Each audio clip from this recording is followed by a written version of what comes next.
See if Marcus can join us.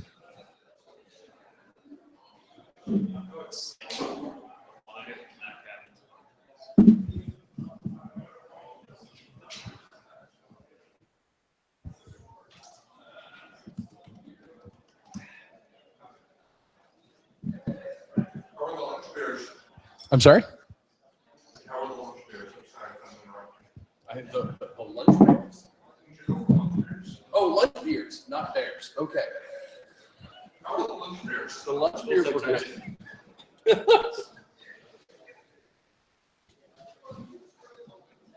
All right. So, yeah, that's going to say I'm getting some good green vibes here on that side of things. All right. Quit out of things I don't need.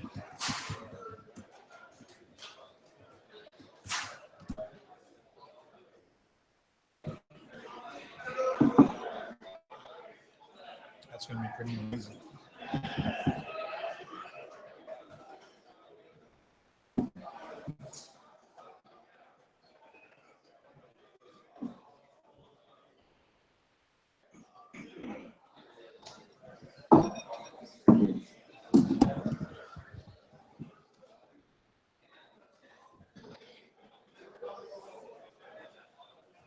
Okay, and I'm going to see.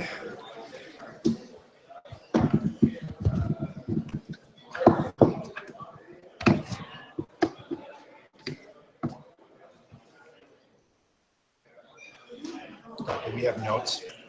No. That would be cheap.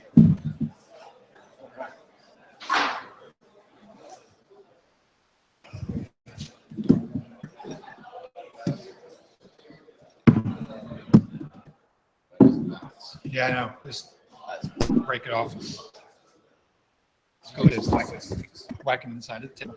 And then ask anyone in the room if they want a piece. Hey. Come get some. It's a little early for that. That'll be later. All right. Where's Joel? Joel will be right there when he gets back. Let me switch Slacks to the Mac admin Slack. I'm out of. Do not disturb. So we should be audible out there. I'm trying to figure out how we actually get this link out to Twitter.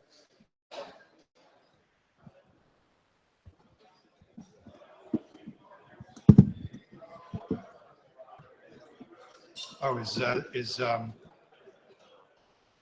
Mr. Edge joining us remotely? And Mr. Ransom, potentially. Oh boy. Let's see. Are you getting your audio on there? We should get it through the Hangouts. Yeah, right. But I'm saying, are you piping it back in or speakers on the laptop? I think. They're gonna. Because I mean, at least that way we've got the local. We shouldn't get too much of a feedback loop off of that. You're right. Let's. I don't think. Okay. As long as they record and we can hear that. Yeah, and I mean, I suppose at this point, it would be much easier if it's just the five of us. But well, how would it be easier if we all wear headphones and punch into the Hangout so we can hear them? Possibly. I think that would probably be a good idea. In fact, I should probably throw headphones on. Yeah, I've got 2 sets in my bag.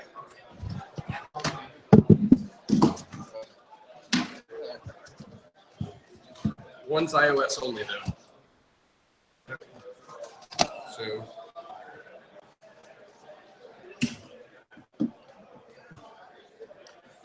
Hey, everyone. Hey, Marcus, how are you? I have coffee, so I'm okay.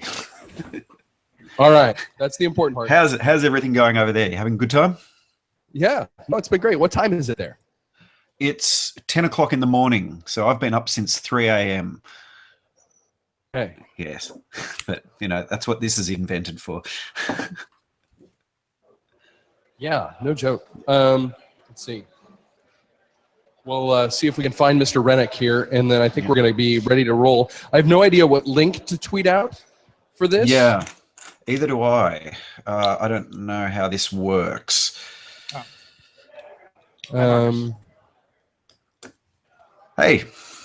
Oh, I think I figured this out. Hold on. I think it's in Cameraman.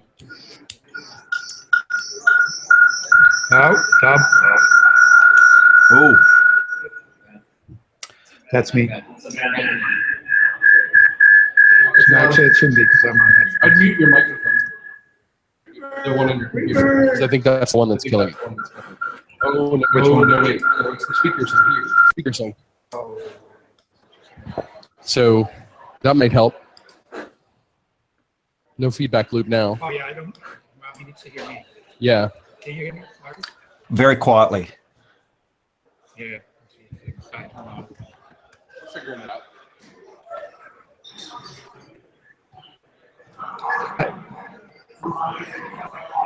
I think easiest is if that speaker is off and we listen, you know, we hear Use on the- the headphones.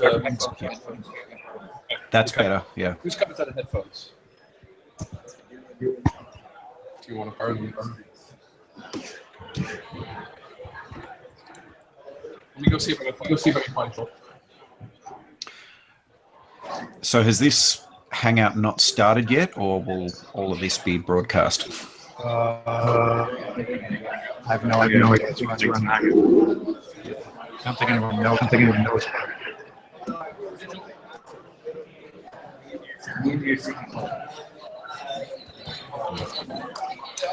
So it appears Fusion's not so good with High Sierra just yet. No, supposedly. AirPods OS 11, just like Sirius. Ready? Do you have a set of headphones? Yeah, perfect.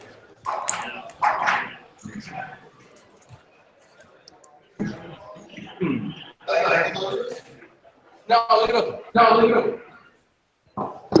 Folks can come in and watch it for a while. Let's see here. Twice. No, you didn't. No, Spit.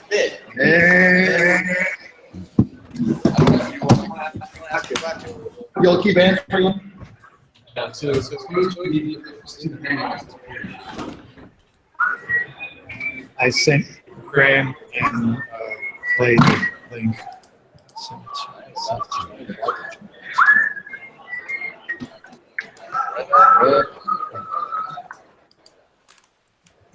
in theory, y'all should be able to hear it.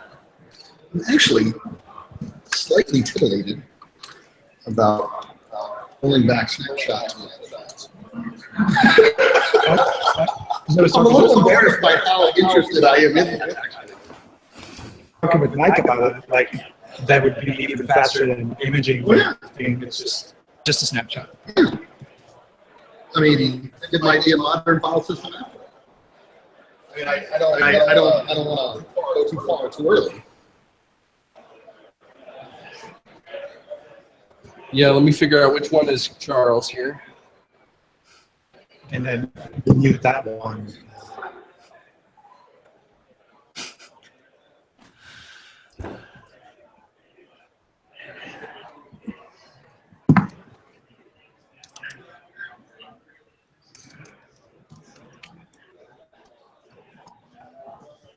Did I unmute you successfully, Charles? Doesn't look like it yet. I can still see a mute on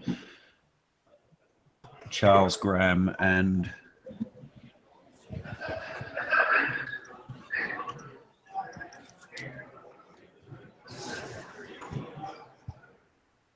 I don't know why it's not letting me. Let me see if this is a cameraman setting. Full room.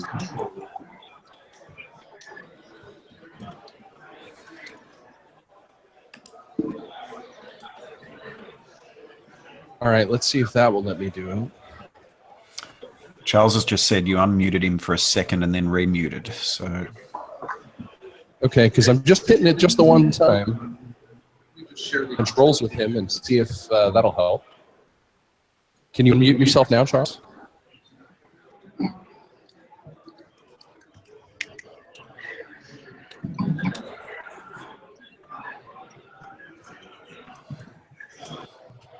Hello, hello. yeah, there we go.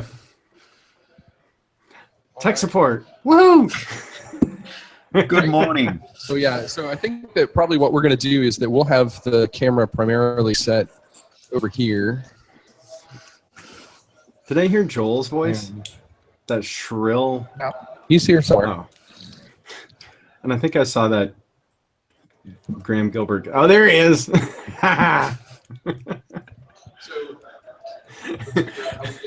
That was the least awkward wave I've ever seen Graham give.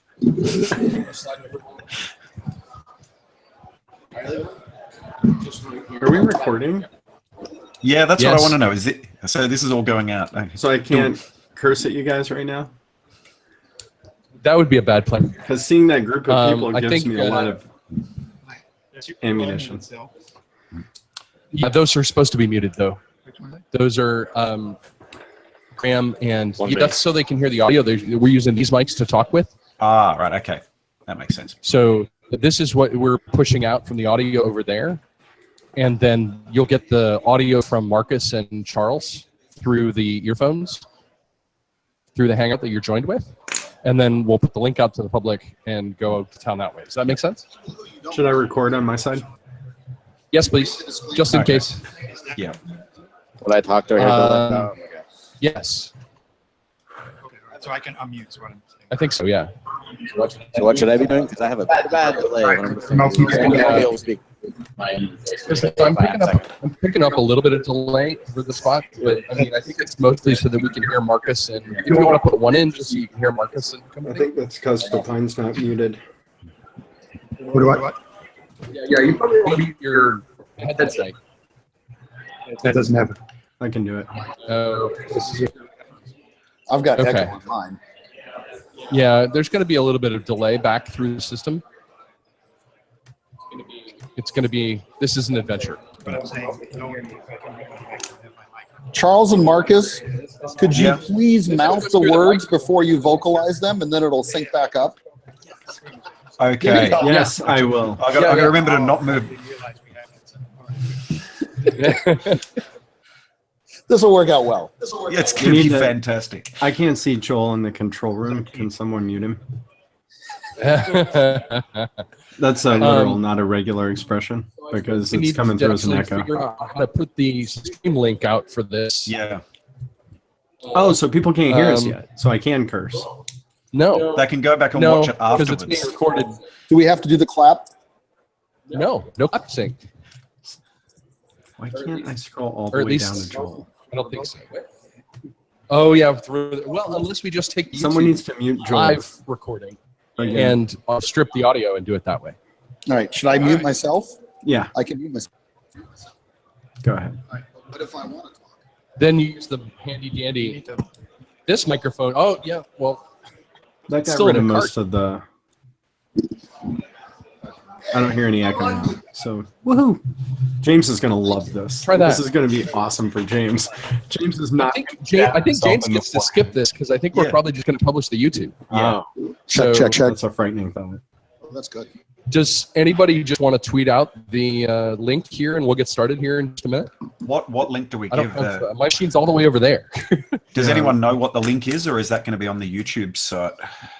I think it's just the Hangouts link that No, we're because using for everybody that'll else. allow them to join, I think. So They can join the Hangout, but they won't be able to participate if I think Charles can in cameraman.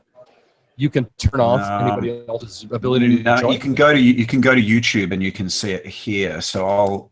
Oh, okay. You want to get the link from YouTube from our channel page there, Graham or Marcus? Right, hang on. I'll just I was post it really in the private. Yeah, I did. I'm in a foreign country. I forgot how to. Okay, so that one there is, I think, what we've got. Someone else wants to just click on that and see.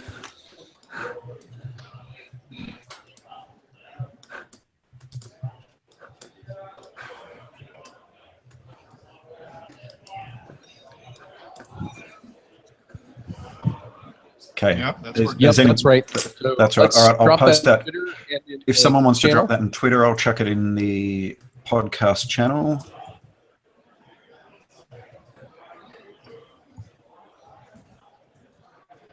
don't think I have our official Twitter account. It's in TweetDeck. Wow.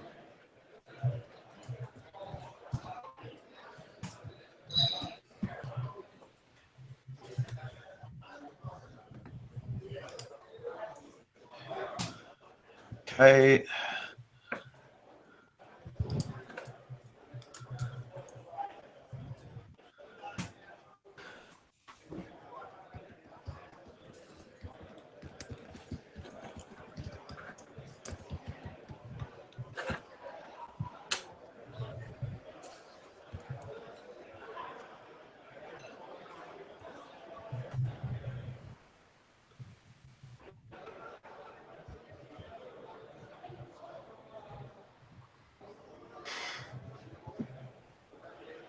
I tweeted it with my personal account. Yeah. Not that anyone looks at it. Are either of you guys logged into TweetDeck? Are you logged into TweetDeck, Papine? I am. Okay.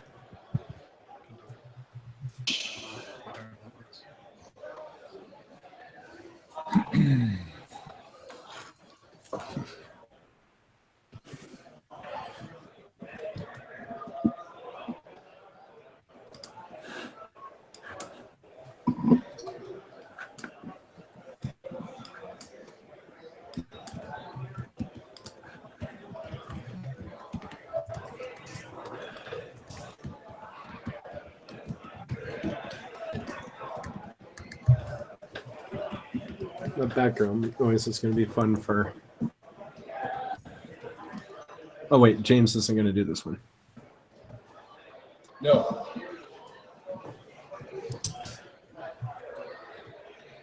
Oh, I should put the link in. That's always good.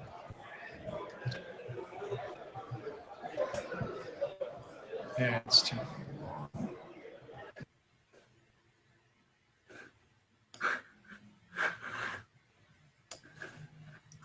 Wow. Sounds so much better without them.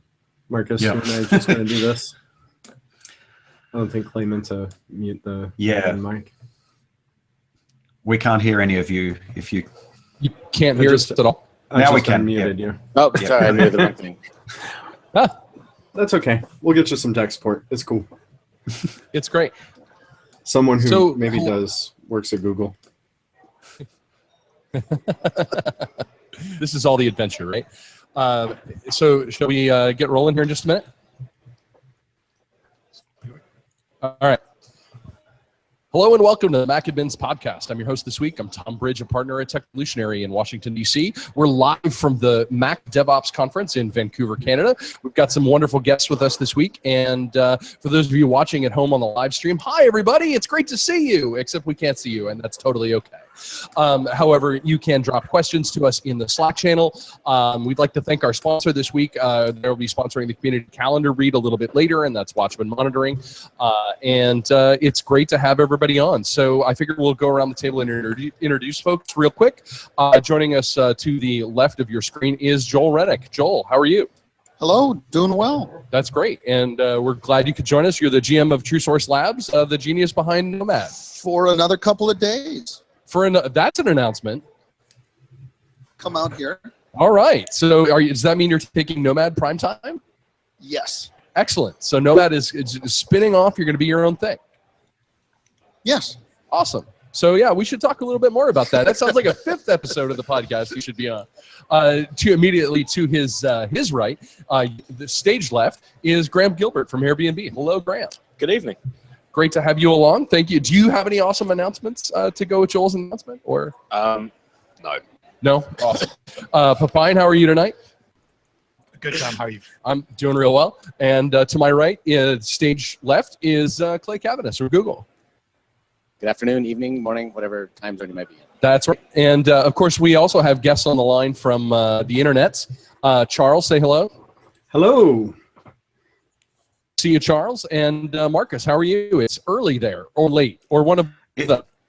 It's no longer early. It's now 10 a.m. But yeah, I've been up since 3 a.m. to watch the keynote. So Ooh. yeah, So it's already I'm surviving midday for on you. exactly. I'm surviving on caffeine. So this So you could go. just finished it if you've been watching it since 3? Something like that, yeah. Although it did seem like it was running at 2 times speed, or was that just me? Normally the bandwidth's half speed there, right?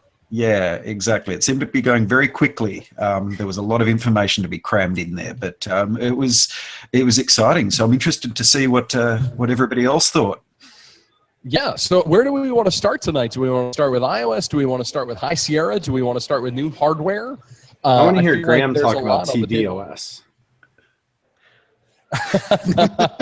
tvOS? No tvOS. They mentioned tvOS. That was the quickest little pass through on the whole WWDC. It's like tvOS. We get Amazon now, and now onto the iWatch. Right. Right. Really, that was good. Yeah, and well, I was gonna say, as someone who has been, looking forward to Amazon TV on his TV, actually, instead of having to use the smart TV app on my Samsung, I'm pretty thrilled. So, one less thing I got to worry about. I already bought fires for every room in the house, so I'm. So you can take those out and get them recycled like a proper gentleman there, Charles. Or I could also go ahead and buy a new Alexa. There you go. So speaking of Alexa, we also see the HomePod comes out at the end of today's thing and appears to be a Siri speaker for the home. I want to know if that's the best thing they could do, basically. That name was... that name's anemic. I don't know. It's like iPod, and this is for home. And, well, we're done. Now on with the Well, features. it's better than iHomePod, Yeah. which is, I think, trademark infringing. Yeah, it could it's be. true. It's pretty close. I don't know why they didn't just call it EarPod. Yeah. That's too close to earpods. Right. Very possibly. I think that they missed an opportunity there, and to come up with something that was unique and naming wise. It does appear to be getting access to Siri across the board. Many questions so far remain on who will be trained to use it within an individual household and whose stuff that's going to talk with. But I think over time, information will be a little bit more prevalent. So. That kind of takes us through, two of the least exciting options that we have to talk Strong about. opener here to this episode. That's right. We're here for it. We just got the junk out of the way. open. And so that kind of leaves us with the new version of macOS, High Sierra. I was kind of hoping that they were going to step away from Yosemite, but apparently they have not yet been able to leave since 10.10. High is the new snow, I guess, right? Yeah, that's too right. high. Oh wait, no. Yeah. We're gonna make those jokes a lot, folks. There are many bads on this podcast. So they started it. Of high jokes. So. They did start it. So we survived the leopard to snow leopard, and we survived iPad as a name. I think we can survive High Sierra. yeah, I think that's going to be just fine. There's a lot of worse ones that could have been. Oh yes, many worse ones that it could have been. I think Greg Nagel had it right when he said they should just rename it to the new Mac OS every time. Just keep it simple, Recycle all the marketing. Yeah. So the biggest piece of that is obviously the introduction of APS as the full-time file system for macOS. And APFS. APFS will be the file system of Note starting by default with 10.3 or 10.13, and it looks like in the beta installer there's a checkbox as to whether or not you want to switch over early. Any bets on whether or not that checkbox makes it to release day? No. Not a chance. Probably Not a chance. So I was going to say, beta developers have the option, at least at this point, if you've got an ADC membership, if you've got part of Apple Seed, you can download 10.13 and put it in production as of right now. Scary as that might sound, don't do that. Please don't do that. Just do it on testing machines. We have several people in the audience here at Mac DevOps that have already installed 10.13. Did it? Doing completely O'Reilly. We're doing it live. F it, we're doing it live. That's right. We'll put that. We don't always test our code, but we do it. And we test it in production. So no major surprises, at least as far as we could tell. Although Graham, you might have some opinions on this. There's nothing that I wasn't really expecting. ASR appears to be gone. Shock. Yeah. it's all mood after that. Yep. Tip for those playing at home as well. I discovered the hard way that VMware Fusion does not like the beta. It boots to EFI, so we'll have to wait for VMware to get something to change there so we can play around with it and So you really see have what's to go going if on. you're going to use it. Yeah. Sounds like it. Sounds like hardware upgrade is the way to go. Grab a spare machine, throw some AP or throw some 10 to 13 on there, and let's get to testing. So I was going to say, do we want to talk about like what kind of things you're going to be looking for during your testing cycles? Is it just management tools? Are you going to be looking for network functionality? I heard tell that there's some advanced Wi-Fi testing features that are out there now as part of the state of the platform address. So I'll be fast forwarding through that later to find out more detail. We can skip testing for Office for Mac because they were nice enough to release a knowledge base article very quickly saying that it all works. Although the bits that don't work, that's not their problem, and don't come to them for support. So, great to say that 0-day support from them. Best knowledge base article ever. Zero back in 0 day. Well, they were setting expectations, and they were being pretty honest. It was going, yes, it works. Yeah. Good luck with that. That's pretty phenomenal. Yeah. I was going to say it was nice to see some vendors come out saying, "Hey, support on day 0." So, Charles, do you have any day 0 announcements for us? I'm running Buzz Lightyear on my. No, I'm not. So no announcements from Charles there, but I was going to say it's going to be interesting to see the next couple of weeks as we get more and more information, especially about some of the new features that are coming down the pike. Is there anything from the keynote today that folks are interested in, excited for? I mean, it sounds like that they've made the Notes app yet more useful. Now, that does not mean that it is useful yet, but we're starting to get there. It looks like pen stuff is coming more toward the iOS world of things, but so definitely some interesting things coming. $5,000 iMacs. Yeah, let's talk about those. Well, yeah. Let's talk about that hardware section real quick, because I mean, we get the 5K iMac coming in December. And it looks like they'll be also how many dollars you need. It's actually $49.99, Tom. Okay, fine. Plus tax. Plus tax.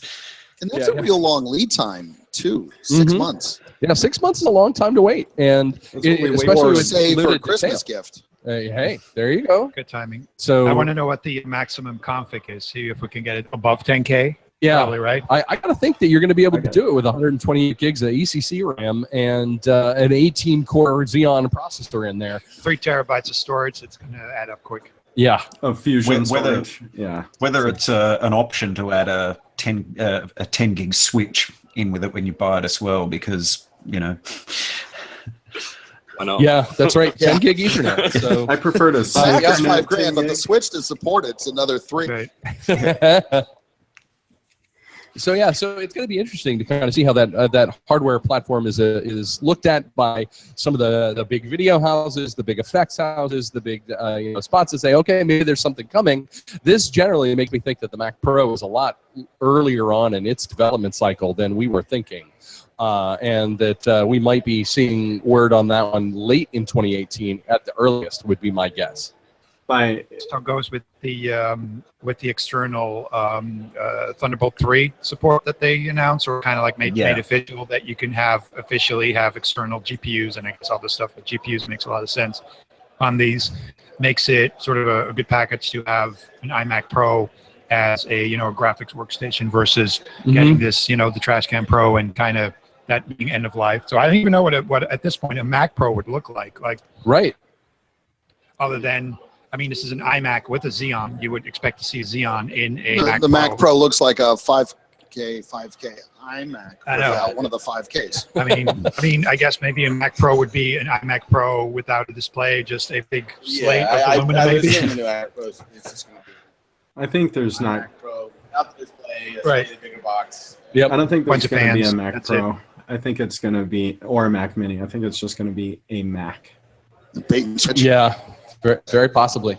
And so that'll be something interesting to see as we go through this process, and to kind of look and see how these get used, how these get functionality, and to kind of see one of the interesting things, at least from the chat channel here at the Mac ADM podcast. If you're watching along with the Slack, we're keeping an eye on it. But apparently the iMac Pro may not have user serviceable RAM or user upgradable RAM, which I thought was maybe a little bit lacking. But I also think we don't have the full spec sheet yet, so it's possible that's we're still not even in early development or early release it's assembly yet. So the other interest. If you think about it, like the Pro label, at least on the desktop, used to mean you can add your own stuff, but then at the same time, with the MacBook Pro, it means nothing anymore, and you have to buy it with stuff soldered in. So I could see the iMac Pro being you buy it with enough to last you for a couple of years because you're not going to be able to upgrade it, and maybe the like they said, I mean, they made this clear at this round table or this whatever this think tank thing they had, that the actual Mac Pro would be user serviceable, be upgradable, etc. So that'll be maybe the selling point here then. Mm-hmm. The other interesting thing was that pretty much the entire hardware line has been refreshed. So for people who don't want to dive straight into the High Sierra workflow quickly, pretty much the entire range is going to technically be able to run Sierra. So that's an interesting thing. The Band-Aid isn't quite. The Mac Mini is the only one that hasn't been released. I thought for a horrible moment the MacBook Air didn't get released, but that's had a silent speed bump. Nice. Yeah, there's still a 13-inch Air at the same price point. So there's all the shiny new things apart from the Mac Mini. Mac line got updated. Yeah, Released today. Yeah. So I was gonna say, rip the Mac Mini, I guess, for all that it was, but kind of disappointing not to see anything there. But I guess I can't be all that surprised. They've been very busy from what we can see. So Carol Irvine on the Slack channel did say something about the new Xcode. Did anyone watch that? So most of us were in sessions today. Yeah. But yeah, new Xcode 9 can be deployed side by side with previous versions, from what I understand. I know Nick McSpadden's working on updating his recipes for all of those, and hopefully those will get released out to the wild so that we can all benefit from them. And some very nice things in there. Charles, some comments on that from you guys? Nope. But I made Joel laugh. That's the important part. Yep. Thanks. So we also get changes to iOS 11. Heavy-duty features for the iPad, some new iPad hardware to go with it.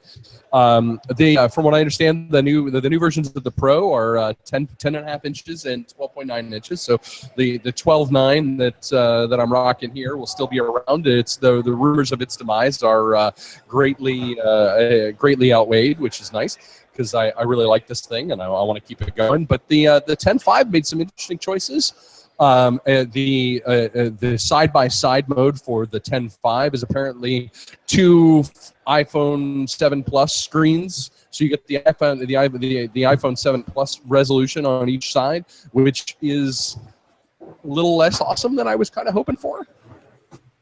The full iPad resolution there, and it's possible that might get a little bit more interesting as we go forward, but. I was talking with Fraser Spears over iMessage this afternoon, and we both kind of felt that was a missed opportunity. But aside from that, everything gets True Tone True Tone display, so that you get the live color adjustment, which everybody seems to think may come to the phone eventually, as well as some additional support for higher refresh rates. So 120 hertz refresh rates on the devices. So some very nice things coming down the pike there. That hardware ships, I think, pretty much immediately. So I think that, I got a outreach from the Apple Store in our neighborhood, who was asking me if I wanted one, and I said, well, absolutely, I want one. I will always take a free iPad. If you're giving out the free ones. And they said, no, you really do have to pay for it. And I was like, well, boo. Gosh, I mean, my 12.9 still hanging on just fine. So Bart Reardon on the Slack channel said he can't wait for a space gray keyboard. Oh yeah, that was the other piece. Accessories have not kept up. There's no Touch ID on that though, right? No, there's no Touch ID on the keyboard. From what I can tell, there's no SEP in the keyboard. Didn't look like it. The other thing on the subject of keyboards is the USB keyboard is gone from the store. So Oh, interesting. The wired keyboard for consumers is gone. I'm hearing that it's still available for education. So at least there is an understanding that students will steal things that aren't tied down, at least with a small piece of wire. There's not a locking port on the wireless keyboard. Yeah, there must be some way to lock it down. I mean, or, put it in a shelf wireless if you lock it down with a wire. Glue is helpful. I mean, then there's no wire. So You take a couple of bolts, you drill some holes in it. I've been looking for something to use that new miter drill with. Yeah, but hey, at least now we get a number pad on there, which is probably one of the the biggest Bluetooth accessories that we end up finding for clients is number pads for their iMacs, and because they all end up with the wireless keyboard out of the box, and they want a number pad because the folks in finance, the folks a lot of different places still end up doing it. So. I was gonna say we're gonna be, kind of watching things out, see what happens with, the cabled keyboard in the long term, but certainly no touch bar on the remote keyboard now, at least for the moment. Proving that that's a harder sell than maybe we'd hoped. So, although that we did have an interesting talk today. Michael Lin from Dropbox on his way to Facebook. And speaking of news that's happening, he'll be joining Facebook on I believe Monday the week following. And had his talk on Magnarok. Looking at how a lot of the tools that we have relied on as admins, may be headed toward.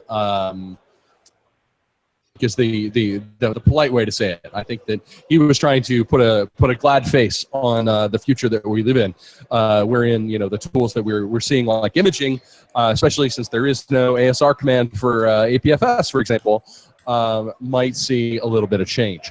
Wait till Hack Night to finish. And I was going to say, Joel, you want to talk about what we're going to try and put together for Hack Night tonight? Well, we were here and we'd been chatting a couple of times between myself and Mr. Lin is to do something cool one night of the show. And one of the thoughts was to come up was to do a little bit of Python versus, Swift. We know who's going to win. And, that's already been established. But sometimes it's fun to enjoy the sport. Sure. And we had kicked around with, it would seem dumb to have a different, session for each coding language. So why are we going to compete against each other when we're doing this? And instead we should focus on, can we do something together that highlights the strengths of both of the apps? And we knew APFS was going to be front of people's minds. As definitely with macOS High C, they're going to want to get into that. So we actually had a very cool idea from the audience that kind of glued a lot of this together, which was a UI in Swift to create configuration profiles. Yep. Maybe just general ones, right? Rich was throwing that in.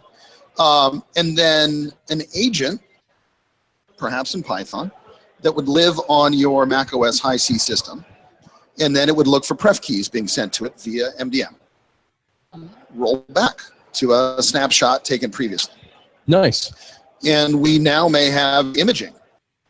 Yeah, I was going to say that sounds very much like where we're headed. If we can, set an APFS snapshot at a given point in time, maybe just right after release, or right before you hand it to the user, or your staffer or your CEO type, and say, okay, here's the machine in its state before you've done anything to it. And before you've installed anything, before your tools have run, before any of that happens. And that this would be a way that we could pause the system. Okay, by the way, we need you to roll back, and we need to go back to initial state, either because the person has departed the organization or done something terrible. Then you've got a an install object that can feed that can easily feed things back to the subsystems there. Well, and I got to believe Apple's got to be having the same conversation. Yep. Because internet recovery is. I mean, let's be honest, they really do want to sell you a new machine every time. So they don't want to bother with that whole, recycle a machine thing. That's nonsense. We should just throw it out and buy them a new one. Wow, you could be a product manager with that kind of logic. see, that was the side of the installing the developer preview, that the usual thing where you're going, okay, yeah, so I'm going to download a 5 gig installer, and then it was like, oh, this is 7.8 megabytes and it's enrolling it. Oh yeah, this is different, isn't it?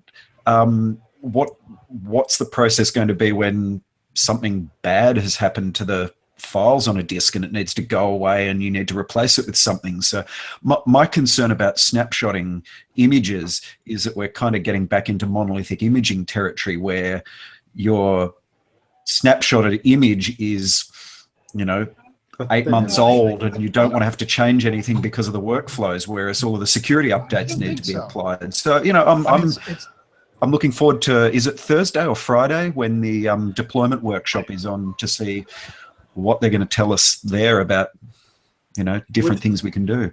With DEP, it's almost like a free.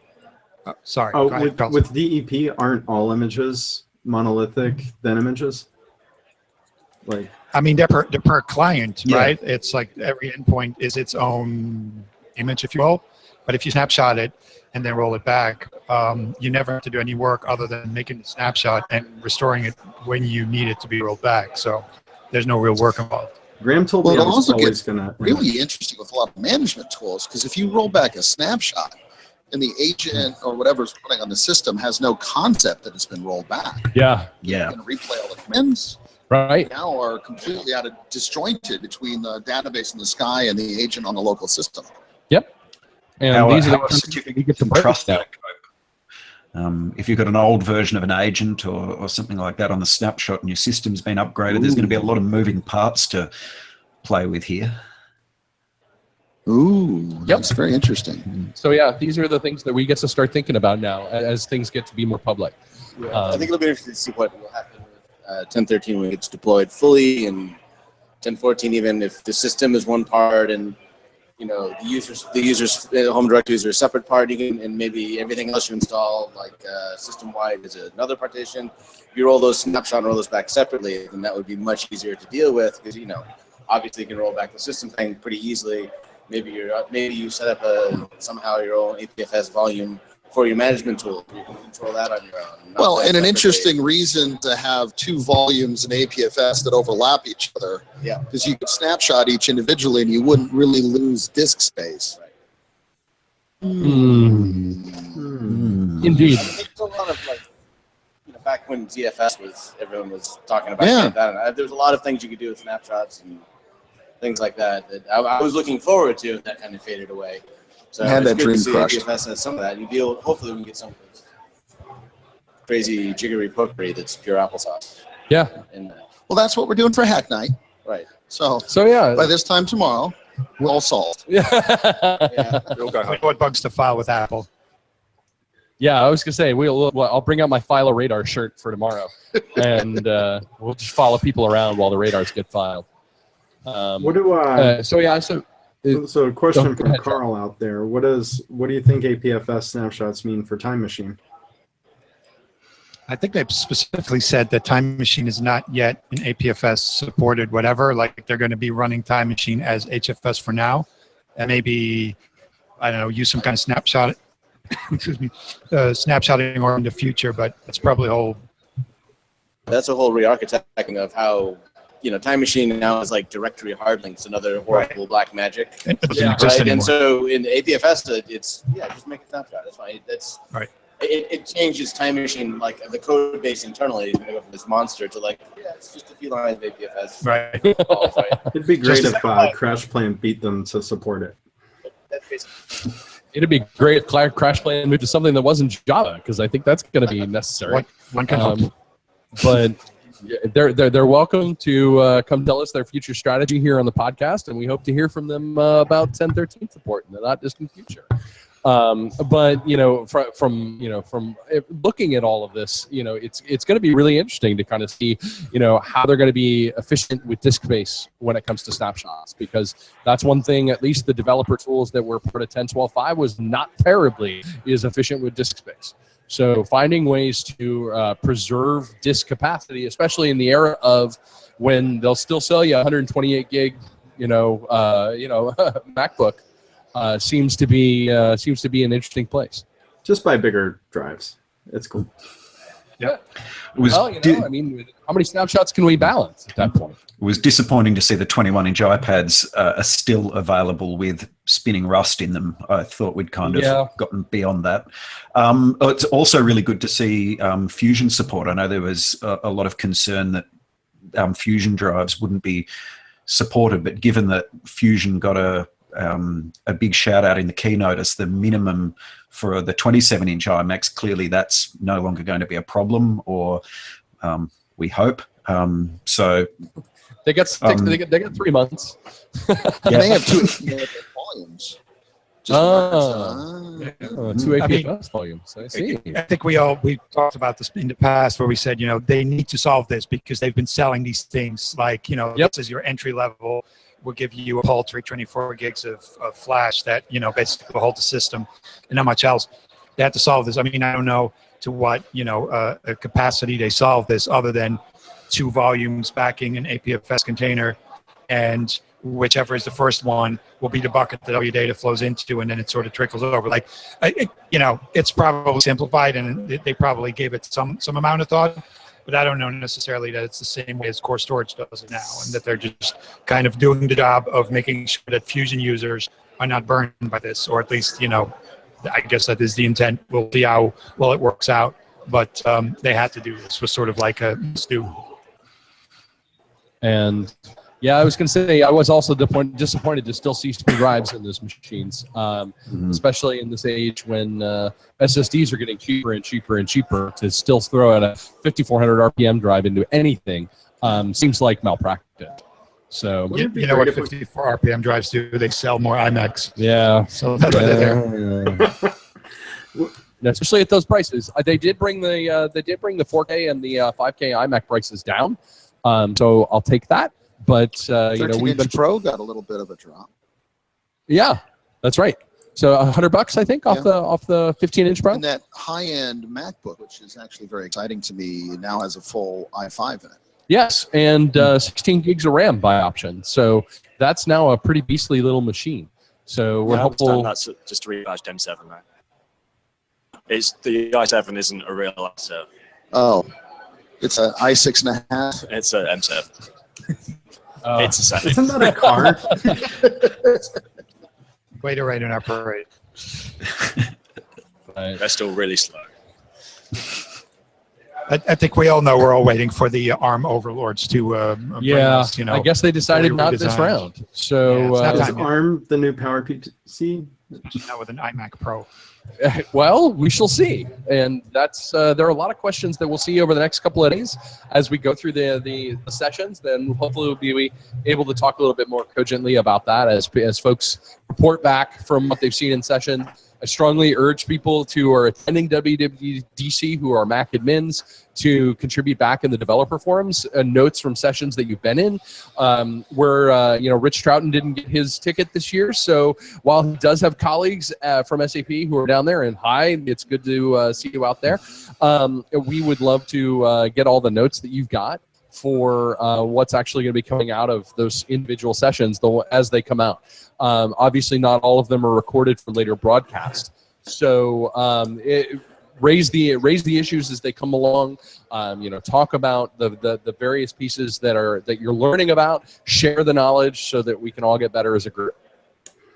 And so I'm super curious. How are the sessions out there, guys? We had a really great first day here at Mac DevOps, and we started with Mike Lynn's keynote on Mac Narok, which was a lot of fun to kind of step through kind of the history of development tools, and we got to talk a little bit about Thimblewinner, which was those 3 back-to-back releases, 10.7, 10.8, and 10.9, that kind of broke everything, made us all sad. And then we got to talk about the 3 roosters, which were 10.10, 10.11, and 10.12, which were kind of announcing the less touchable operating system, which is kind of where we sit now. So that was a great talk. Joel, you gave a talk about Nomad Helper, which is new and kind of a unique concept. Do you want to give us a quick, 5-second version, 30-second version? Sure. A little bit with a few folks and on some of the webcasts we've done recently and things like that. But it's an easy way to programmatically add users group membership and authentication authorities to the Mac. And when you say authentication authorities, you're actually talking about using like two-factor keys as the primary authentication device, even though the two-factor key wouldn't have ever touched the machine prior to arrival. Correct. Cool. So you can do things like completely remove the account creation process from a DEP enrollment and have users just log in immediately in the login window with an account that you've created with no directory services. Nice. And so at this point, directory services almost becomes a little bit optional.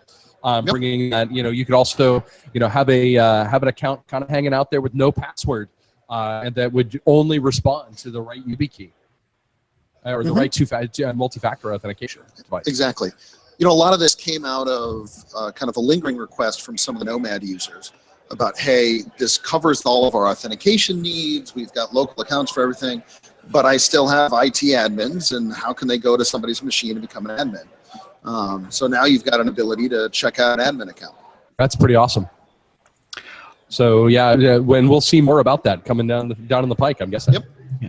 I found an interesting version of that. I just set up shared iPad to play around with at work, and discovered that all of the managed Apple IDs can log into this shared iPad, but it's no fun when, as an admin and not wanting to masquerade as one of those users, it's like, I just want to jump in and reset this device without having to try too hard in MDM. And it was like, oh yeah, there is no admin on this device apart from its MDM overlord. So it's interesting to see where that's going. Very definitely. And shortly after that, Graham, you gave a talk on kind of the IT environment at what happened before you got there, what happened once you got there, and where you guys are now. Yeah, it was the story of how I came in and saved the world, or not.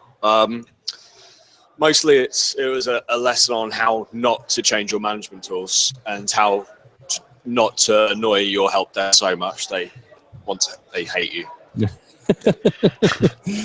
But so I mean, not all not every talk comes from a place of I did it perfect the first time. So it's nice to kind of treat these as learning experiences and go through some of the opportunities to don't do what Donnie done did, I suppose. And I mean, if life was perfect, it'd be boring. So yeah.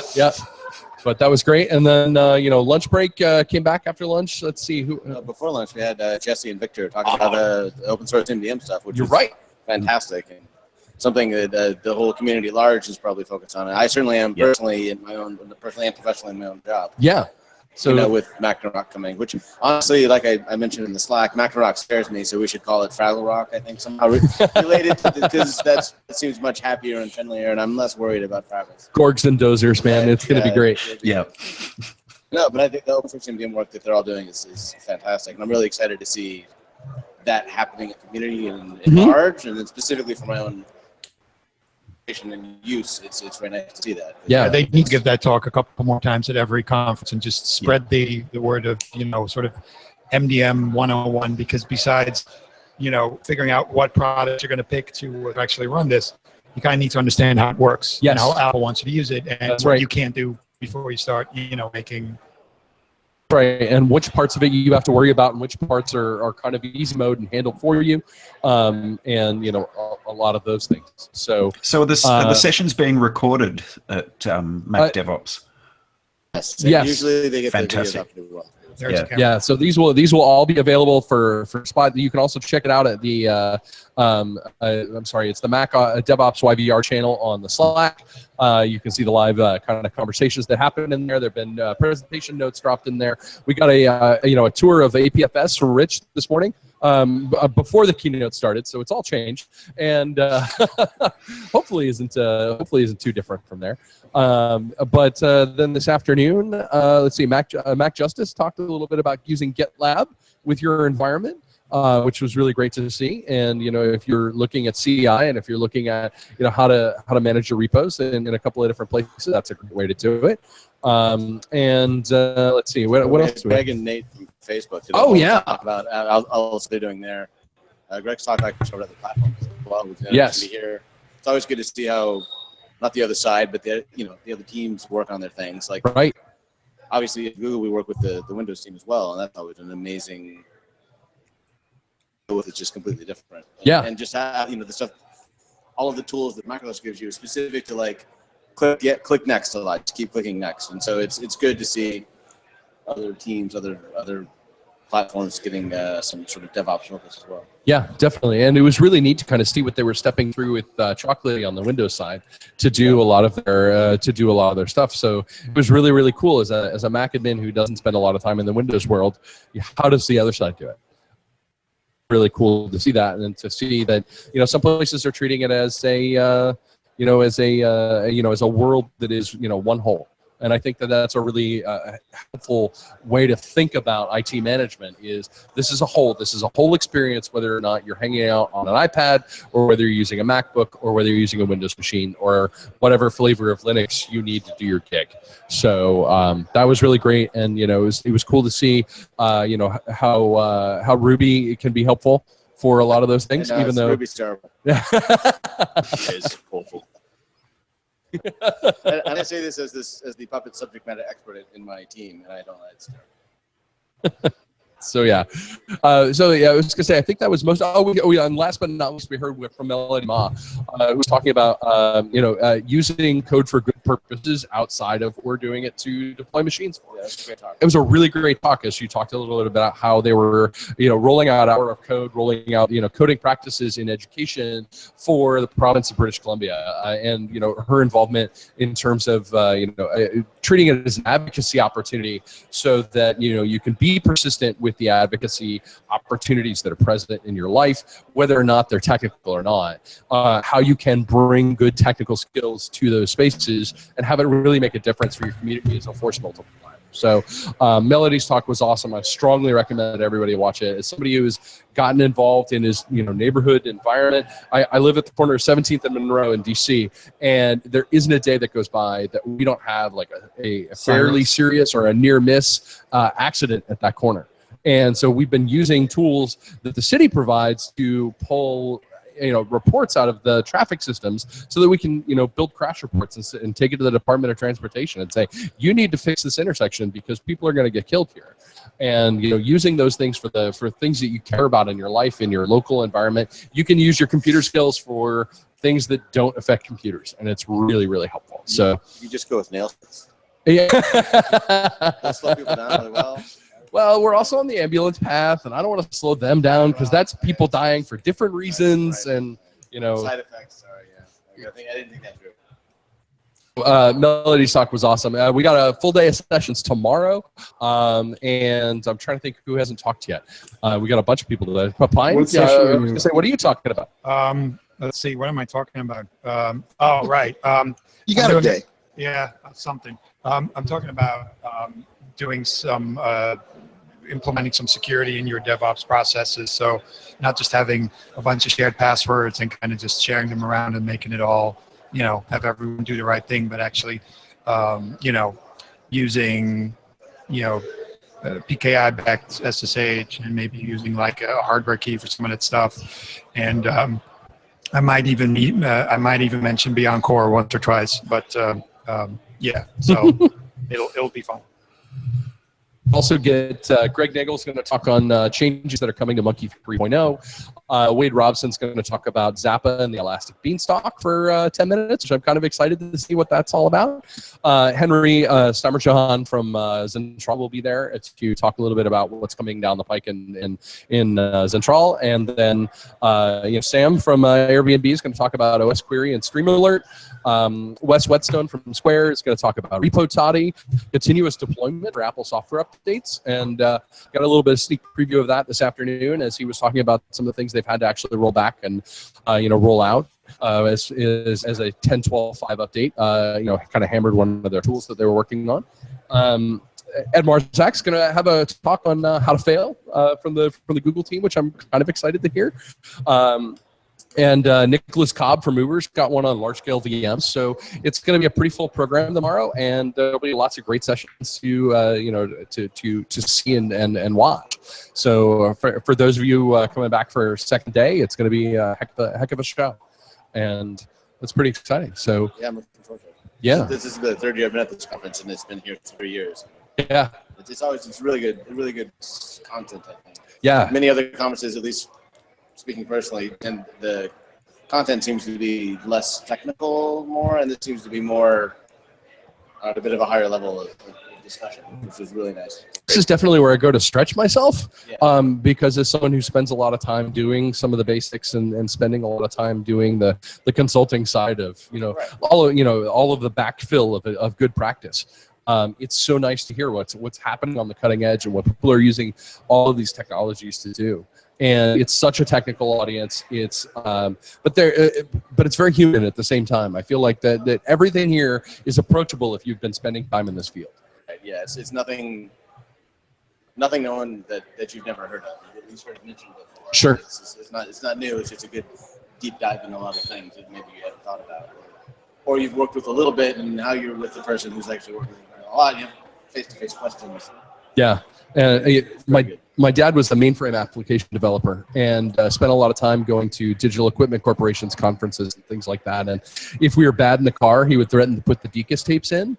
And because those sessions were incredibly dry and highly technical, and they were, of course, we were really good when he threatened to put the DECUS tapes on. But that's not this kind of conference. I feel like there's a lot of heart out there. There's a lot of honesty and a lot of really good human stuff happening out in these conferences. So for those of you putting together your schedule for next year, I'm pretty sure Matt's going to run it again. Vancouver is gorgeous. We're sitting here at the Harbor Center at Simon Fraser University, just right down on the water. We can look across the bay here, and there's snow-capped mountains on the other side, and of course it's light till 10 o'clock here in Vancouver in June, which is pretty awesome. Somebody went for a late run last night. And I think Matt informed us that everyone who wasn't speaking this conference will be speaking next time. Yes, So whether or not 2.5-minute talks. That's right, 2.5-minute talks, and have your slides ready because you never know when you may be called upon. Yeah, it was pretty impressive when I think Melody was running a bit late with her getting her talk ready, and Rich popped up like, "I got a 5-minute talk," and he ran up and just had a deck ready. We're like, "How did you?" Yeah. Okay. Turns out I was a brief conference. Yeah. It was pretty impressive at the time. Yeah, 5-minute talk. he's got a deck blow it. ready. Always be ready, be prepared. So you might get your opportunity, and it's really nice because there are a lot of great spots. We heard it from Derek O'Hara today from the Mid-Pacific Institute about using Profile Manager in production and how they are doing that for his organization. And he's got several hundred Macs that they are managing with Profile Manager, and it was really great to kind of hear him talk honestly about what his limitations have been with that, and to get up there and talk about how it was useful for them. So that was pretty awesome. So shouts to Derek. He's one of my favorite people. He's been off the circuit for a little bit. He's back on again, which is great. The only organization where Profile Manager works for more than 20 devices. That's right. So, And I chalk it up to good luck, good design, and not using the features that break, which is helpful. Keen eyes, steady hands, and nerves of steel. Is there a list of those features? Can I get that? And I know it involves not Okay, ever base. using the user-centric features because when he said that when they click on the user section of Profile Manager, it just craps out entirely. So device-based management only. and is that just the Safari screen crashes, or is that like the actual server? Like, I think the entire building goes down. It doesn't say, but I think that if you try it, it might start just complaining about human rights violations or machine rights violations, and it's no good. It's not bad. It's not good. The Geneva Convention gets invoked, and we all go to whole The Hague, and it's very, very good. So don't do that. We knew this, but just in case. I feel bad for the instance you're right server. I should take that back. There are a lot of people at Apple who are really hard on this stuff. You're never going to get this free iPad. I'm just saying. You're not even going to get a discount. I didn't get a discount. So we had not bought enough stuff when we bought the depth machine that we needed to get something in. We got zero discount. That was list price computer for us. Ouch. So well, that's okay. We sell a bunch of machines for other people, and that's fine. We get our little 2% cut, and that'll have to do. But that's fine. Not make bitter money at all. selling hardware, and I make money selling services. So Trying to think, do we have anything else we want to cover from today? Because we're kind of coming up on the 1 hour here. Yeah, we are. I wanted to mention one thing is that I noticed that there appears to, I don't know, is this NDA breaking? Done. I don't. Was it announced? If it was announced in the keynote, then it doesn't matter. So if it's you speaking, the answer is no. As long as you're not reviewing or screenshotting, I think you're okay. Yeah, no screenshotting. Charles, are you barred in Okay. Canada to give our colleague here legal advice? No, I just noticed. I guess I tweeted about it, so I'll just repeat it here. No, I noticed that there's some. Jesus, this echo. Sorry. I noticed that there's some beginning of some kind of secure boot going on in the firmware that I haven't seen before. It seems to be blanked out. Sort of. It has, I believe, reference to dummy.txt. So I guess it's still in its early phases, but there seems to be something going on with some kind of secure boot in EFI, which is kind of encouraging. I like that. Yeah, also terrifying, but also terrifying. Encouraging. It's most encouraging. at least, you know, using being a Chrome OS user, at least part-time, it's a little less frightening, and I can confirm that it's not all that bad. Cool. It works. So maybe we should have an episode where we all sit down and do our reverse engineering exercises that we all do together. Because I have my stuff, I'm sure you have yours, you know. So. Well, mine is listening to this group. Oh, that's why we don't ask you the hard questions, Joel, because you're so slick. So I got a question. Hey, somebody's got to live at the top of the pyramid. Hey, Graham, how's living in San Francisco? It's fine. The beer's better than England, right? Yeah, absolutely. Like social healthcare and everything is wonderful. But yeah. How's Minnesota, Charles? How's Minnesota? It's hot and muggy today. Hey, there you go. Summertime. It was snowing like 2 weeks ago, though, so whatever. Minnesota for you. How's New York, Clay? Cool and neat. The whole time I've been there. I don't know. This spring has been kind of annoying. We have now reached the weather section of the podcast. Yes. How about the local sports team? You think they go all the way this year? I don't know. I think they're going to sports harder than the other guys are going to sports. In Tom's case, they're definitely not. I just want to point that out. Okay, they're still leading the division. I'll take it. They're both, and it's terrible. But what are you going to do? So I think we're going to wrap things up here for the Mac Admins podcast and say thank you to our guests, Joel and Graham and Clay. Thank you guys so much for joining us. You're welcome. It's a pleasure. And we can find you guys online. Joel is Mac Troll on the Twitters, and Graham, you're Graham Gilbert on the Twitters. That's right. And Clay, you're Salahander. Is the J? It's J. Salajander. Salajander. Okay. A long and complicated story. Okay. I was trying to put some not Salagander. That sounds like episode 48. Yep. And you can Pine. Where can we find you on the internets? Is it again? That place. Oh, my last name, Brienne, Twitter, Slack. Figure out how to spell it. We're all kind of tired and jet lagged here, my friends. You can find me on the or Charles. Where can we find you on the internet? I don't internet anymore. I gave it up. Okay. How about you, Marcus? Marcus Ransom is where you can find me if I'm not hiding. Yeah, internet's overrated. Bad things happen there. Very cool. And you can find me on the internet at tbridge pretty much everywhere with my blog at cannonball.tombridge.com. If you love this podcast, please leave us a review in Apple Podcasts as part of iTunes. It really does help people find this podcast, which is super helpful for your fellow admins. If you're working with somebody, you want to share this podcast with them, send them to podcast.macadmins.org. And the show notes for this podcast will eventually be up at podcast.macadmins.org. Thanks again very much to our sponsor for the community college. No, you got it. Go ahead. Go ahead. So thanks again. Thanks very much to our community calendar sponsor, Watchman Monitoring. JD's been with us this week, and it's been great to see him. Say hello, JD. Hello. And thanks, of course, to Alan Hancock at Watchman Monitoring as well for their awesome product. And I was going to say, Charles, did you have a sign off there? Thanks for joining us. It sounded like you had something else to add there, so I wanted to make sure you had a chance to do that. No, I don't like you guys. Thanks though. Oh, I'm kidding. Charles, we appreciate it. We love you too. Can we get Clay to just lean in so we can see him, because we can't see him on the. There we go. I'm perfectly visible on the big Yeah, screen we're there, so I visible. On it. We've been staring at the monitor the whole time. And, I had no idea about doing it. don't squish anybody's head. Yeah. No, that's not cool. So yeah, thanks again so much for joining us for the Mac Admins podcast live from the Mac DevOps conference here in lovely Vancouver, Canada, and we'll see you all next time. See you later, everyone. Bye. Bye. And everyone goes back to nerding on their computers. Bye, Charles. Bye. Bye, everyone.